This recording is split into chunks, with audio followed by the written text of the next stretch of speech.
Hi friends, എല്ലാവർക്കും പുതിയൊരു വീഡിയോയിലോട്ട് സ്വാഗതം. ഇന്ന് ഞാൻ ഉണ്ടാക്കാൻ പോകുന്നത് ചട്നിയാണ്. വളരെ എളുപ്പത്തിൽ തന്നെ ഉണ്ടാക്കാൻ പറ്റുന്ന ഒരു ചട്നിയാണ്. ഇതിന് തേങ്ങയൊന്നും ആവശ്യമില്ല, പക്ഷേ തേങ്ങയുടെ പോലെ തന്നെ, തേങ്ങ ചട്നി പോലെ തന്നെ ഇരിക്കുന്ന ഒരു ചട്നിയാണ്. ഇത് ഇഡ്ലിയുടെ കൂടെയും ദോശയുടെ കൂടെയൊക്കെ സൂപ്പർ ടേസ്റ്റാണ്. ഇത് കഴിക്കാൻ വേണ്ടിയിട്ട് എല്ലാവരും ഒന്ന് ട്രൈ ചെയ്ത് നോക്കണം. അപ്പം റെസിപ്പിയിലോട്ട് കിടക്കാം. ഇതിന് വേണ്ടിയിട്ട് ഞാനൊരു 1/2 കപ്പ് കപ്പലണ്ടി എടുത്തിട്ടുണ്ട്, നിലക്കടല. പിന്നെ ഒരു 1/4 കപ്പോളം പൊരിക്കടല എടുത്തിട്ടുണ്ട്. ആവശ്യത്തിന് മുളകും കൂടെ എടുക്കുക, പിന്നെ ഉപ്പും കൂടെ വേണം. ഞാനിപ്പോൾ എടുത്ത കപ്പലണ്ടി കുറച്ചൊന്ന് റോസ്റ്റ് ചെയ്തതാണ്. എന്നാലും നമ്മൾ ഇതെല്ലാം കൂടെ ഒന്ന് റോസ്റ്റ് ചെയ്തതിന് ശേഷം ആദ്യം നമ്മൾ മിക്സിയിൽ ഇട്ടിട്ടൊന്ന് പൊടിച്ചെടുക്കണം.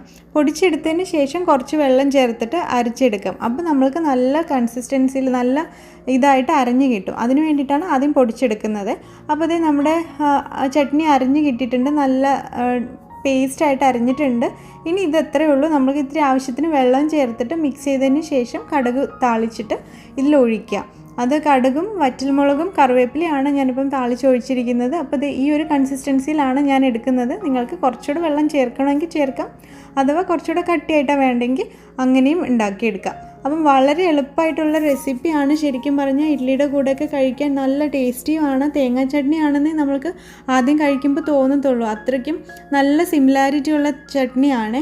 എല്ലാവരും ഒന്ന് ട്രൈ ചെയ്ത് നോക്കണം. ഇത് നിങ്ങൾക്ക് തീർച്ചയായിട്ടും ഇഷ്ടപ്പെടും. അപ്പം ഇഷ്ടപ്പെട്ട് കഴിഞ്ഞാൽ ലൈക്ക് ചെയ്യാനും അതുപോലെ തന്നെ ഷെയർ ചെയ്യാനും മറക്കരുത്. ഇനി അടുത്തൊരു വീഡിയോയിൽ അടുത്തൊരു റെസിപ്പി ആയിട്ട് കാണാം. അതുവരെ ബൈ.